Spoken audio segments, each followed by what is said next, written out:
अस्सलाम वालेकुम गाइस, कैसे है? आज आप लोगों का भाई आया ज़रूर एक नया चीज़ लेके आप लोगों को नई चीज़ के बारे में बताएगा।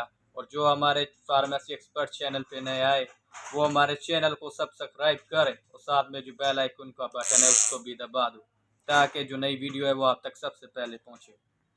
तो आज आपको जो चीज़ दिखाने जा रहे हैं उसका नाम है डी मैक्स ड्रॉप। ठीक है, ये डी मैक्स ड्रॉप बेसिकली बच्चों के लिए होते हैं जो बच्चे ताकतवर नहीं होते, कमज़ोर होते हैं। ठीक है, ये ड्रॉप अच्छा है, अच्छी कंपनी का है, प्राइस भी बिल्कुल माकूल है, 380 रुपये इसकी प्राइस है। ठीक है, और ये ताकत के लिए बड़ा अच्छा है।